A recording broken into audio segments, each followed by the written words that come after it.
ಸಿಂಚನಾ, ಯಾಕೆ ಇಷ್ಟು ಡಲ್ ಆಗಿದೆಯಾ? ಅಕ್ಕ ಏನಾಯ್ತೆ? ಏನಾದರೂ ಇದ್ರೆ ನಮ್ಮ ಹತ್ರ ಹೇಳ್ಕೊಬಾರ್ದಾ? ನೀನು ಹಿಂಗಿರೋದನ್ನ ನಮ್ಮಿಂದ ನೋಡೋಕ್ಕಾಗಲ್ಲ ಕಣೆ.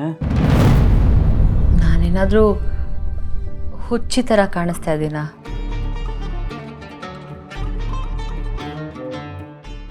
ಯಾಕಕ್ಕ ಹಿಂಗೆಲ್ಲ ಮಾತಾಡ್ತಿದ್ಯಾ? ಇವಾಗ ನೀನು ಹುಚ್ಚಿ ಅಂದವ್ರು ಯಾರಕ್ಕ?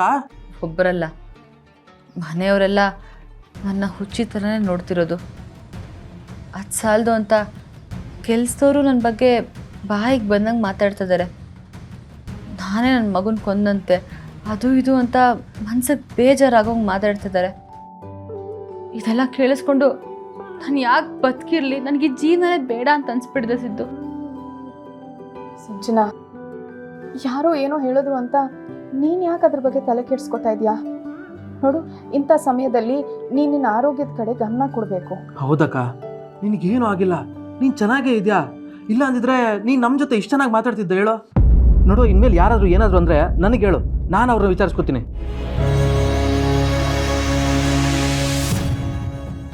ನನಗೆ ನೀವಿಬ್ಬರೇ ಧೈರ್ಯ. ಅದಕ್ಕೆ ನಾನು ನಿಮ್ಮ ಜೊತೆನೇ ಬರ್ತೀನಿ.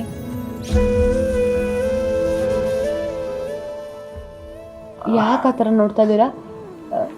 ನಾನು ನಿಮ್ಮಿಬ್ರಿಗೂ ಭಾರ ಆಗ್ತೀನಾ? ಹೇ, ಹಂಗೆಲ್ಲ ಏನೂ ಇಲ್ಲಕ್ಕ. ನಿನ್ನ ನಮ್ಮ ಜೊತೆ ಇರಿಸ್ಕೊಳ್ಳೋದಕ್ಕೆ ನಮಗೂ ಖುಷಿನೇ. ಆದರೆ ಅಪ್ಪಾಜಿ ನಮ್ಮ ಮೇಲೆ ಎಷ್ಟು ದ್ವೇಷ ಸಾಧಿಸ್ತಾ ಇದ್ದಾರೆ ಅಂತ ನೀನೇ ನೋಡ್ತಿದ್ಯಲ್ಲ. ಎಲ್ಲದಕ್ಕೂ ನಾವೇ ಕಾರಣ ಅನ್ನೋವಾಗ ಮಾತಾಡ್ತಿದ್ದಾರೆ. ಈಗ ನಿನ್ನ ನಮ್ಮ ಜೊತೆ ಕರ್ಕೊಂಡೋಗ್ಬಿಟ್ರೆ ಅಷ್ಟೇ, ರುದ್ರ ತಾಂಡವ ಆಡ್ಬಿಡ್ತಾರೆ. ಹಾಗಿದ್ರೆ ಒಂದು ಕೆಲಸ ಮಾಡಿ, ನೀವಿಬ್ಬರು ನನ್ನ ಜೊತೆ ಇಲ್ಲೇ ಇದ್ಬಿಡಿ. ಆವಾಗ ನಾನು ಖುಷಿಯಾಗಿ ಚೆನ್ನಾಗಿ ಆರಾಮಾಗಿರ್ತೀನಿ. ಹಾಂ ಸಿಂಚನಾ, ಈಗ ಸದ್ಯಕ್ಕೆ ಆ ಯೋಚನೆಗಳೆಲ್ಲ ಬೇಡ.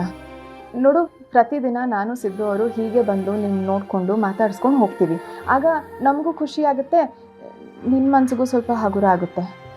ನಿಮಗೂ ನನ್ನ ಜೊತೆ ಇರೋಕ್ಕೆ ಇಷ್ಟ ಇಲ್ಲ ಅಂತ ಅನ್ನಿಸ್ತಾ ಇದೆ. ಹೇ, ಹಂಗೆಲ್ಲ ಏನು ಇಲ್ಲ ಕಣೆ. ನಮಗೂ ಕೆಲಸಗಳಿರ್ತವೆ, ನಾವು ಓಡಾಡ್ತಾ ಇರಬೇಕು. ಬಿಡು. ನೋಡ, ದಿನ ಬೆಳಗ್ಗೆ ಕೆಲಸಕ್ಕೆ ಹೋಗೋಕ್ಕಿಂತ ಮುಂಚೆ ಒಂದು ಸರಿ, ಕೆಲಸ ಮುಗಿದ್ಮೇಲೆ ಒಂದು ಸರಿ ಬಂದು ನಿನ್ನ ನೋಡಿಕೊಂಡು ಮಾತಾಡಿಸ್ಕೊಂಡು ಇಲ್ಲೇ ಸ್ವಲ್ಪ ತಿದ್ದು ಹೋಗ್ತೀವಿ, ಸರಿನಾ? ಸರಿ ಸರ್, ನೀವು ಹೇಳಿದ ಹಾಗೆ ಮಾಡ್ತೀವಿ.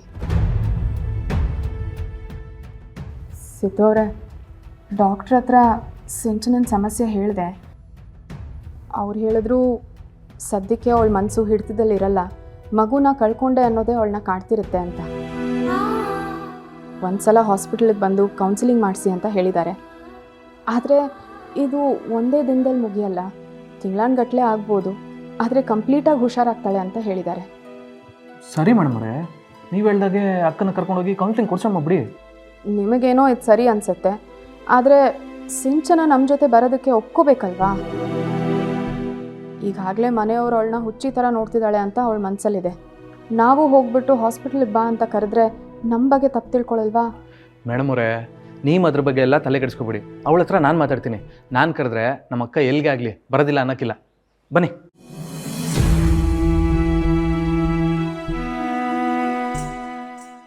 ಓಹೋ, ಅವಳಿಗೆ ಕೌನ್ಸಿಲಿಂಗ್ ಕೊಡಿಸ್ತೀರಾ? ಕೊಡಿಸಿ ನೀವೇನೇ ಮಾಡಿದ್ರು ಅವಳು ಸರಿ ಹೋಗೋದಕ್ಕೆ ನಾನಂತೂ ಬಿಡೋದಿಲ್ಲ.